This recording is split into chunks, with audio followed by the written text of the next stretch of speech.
plaisir des yeux et du palais en images et en pratique avec une nouvelle recette métisse. Des acras de morue avec une sauce créole.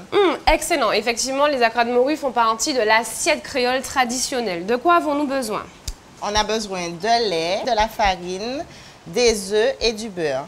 Très bien. Donc les acras qu'on appelle acras, mais bon, vous pouvez retrouver sous la dénomination de marinade, de beignet, mais aussi de lozi. C'est comme ça qu'on appelait ça avant, lozi. Donc ici, on va faire fondre le beurre avec le lait. Ici, Patricia, on réalise une base de pâte à choux. C'est une étape qui est très importante. Donc, hors du feu, le lait et le beurre fondus. En ébullition, hors du feu, on va rajouter d'un trait la farine. D'accord. Et ensuite, il faut remettre à cuire et mélanger. Très bien. Il faut faire cuire jusqu'à ce que ça forme une boule qui se décolle de la casserole. Là, la boule est formée, la pâte se décolle. On va pouvoir mettre les œufs. Donc 4 œufs entiers. Hein. Voilà. Et moi, pendant ce temps, je vais commencer les taillages. Bien entendu, il nous faut de la morue. Dessalé. Dessalée. Je vais émietter, mais grossièrement, pour qu'on puisse retrouver les morceaux.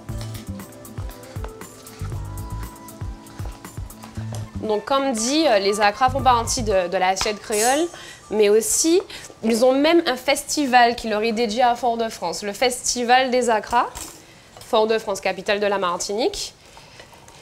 Et le vendredi saint, en principe, on fait des acras à tout, quoi. Acras légumes, acras choux, morue, crevettes. Et puis, je n'oserais rappeler que lorsqu'on consomme, en principe, il y a toujours quelque chose qui brûle. Un petit décollage. À consommer avec beaucoup de modération. Donc, la morue, on va mettre un peu de jus de citron. Toujours pour enlever le petit côté frais de la morue.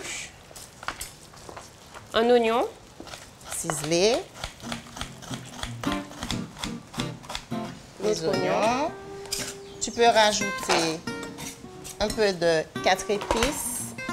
Alors, du poivre, pas de sel, puisque la morue est déjà salée. 4 épices, donc une pincée de 4 épices. 4 épices sont composées de gingembre, de cannelle muscade et puis bien sûr un petit peu de poivre. Alors du persil. On mettra du piment végétarien.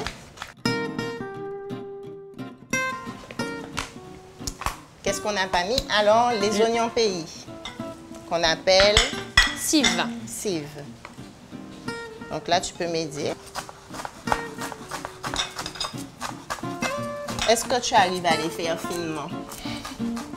Je te sens bien concentrée pour terminer avant moi. Désolée. Une méthode qui ne peut rivaliser avec la méthode du chef. Bon, ben là, je pense qu'on a tout mis. Attendez-moi, attendez-moi. Ça ira, ça ira. Mais je crois que notre pâte à acras est prête. C'est vrai qu'elle est bien ferme, onctueuse. Donc, justement, la pâte à choux, elle paraît bien onctueuse et bien dure. Et ce qu'il faut savoir, c'est au moment de la friture, elle va gonfler, elle va se vider, s'aérer. Donc là, on n'est pas obligé de rajouter dans cette pâte-là ni de bicarbonate, ni de levure. Voilà. Donc en fait, ça fait comme un chou à la crème, sauf qu'à l'intérieur, on aura la morue et les épices. Donc l'huile est sur le feu, on attend qu'elle soit bien chaude, pas trop. Pas trop, 170 degrés, parce que si elle est trop chaude, les acras ne vont pas cuire à l'intérieur. D'accord. Et si elle n'est pas assez chaude, ils vont s'imbiber d'huile et pour la ligne. D'accord, donc 170 degrés. Hein. Je vais rajouter, petite astuce, de la farine de manioc. De la farine de manioc. Donc on rappelle que le manioc, c'est un tubérencule, une racine qu'on utilise énormément dans la cuisine. Et surtout pour notre féroce national, le féroce d'avocat. En faisant cuire les acras, on va retrouver le petit croustillant de la farine de manioc. D'accord. Et ça va imperméabiliser aussi les acras pour ne pas s'imbiber d'huile. Très bien. Donc voilà, ici, je vais me rapprocher. pour pouvoir réaliser des petites quenelles. Oui, toujours Donc, je avoir. commence par faire un accra pour voir si l'huile est assez chaude. Entre-temps, nous allons procéder à la sauce créole. Tu vas la réaliser. Donc tous les ingrédients sont là. Donc il nous faut du sel, Du du poivre. poivre, du citron, de l'oignon ciselé, de la tomate, de l'oignon pays, donc cive, du thym, de l'ail Voilà. et un peu d'huile. D'huile Du de piment. piment, donc du piment confit. Donc, tu commences par mettre le sel, le poivre et tu vas faire fondre le sel avec le jus de citron. D'accord, Donc, on commence par mélanger, donc on fait comme une vinaigrette. très bien. Donc, tu mets un peu de poivre blanc. Et là, regarde, l'huile est à la bonne température pour les accras, donc je peux les faire. Donc on rappelle que la petite sauce créole à côté, c'est juste pour donner plus de goût, pour avoir la possibilité de mettre un petit peu de piment pour ne pas imposer aux convives le piment dans tous les accras. Donc, sel, poivre, citron, oignon.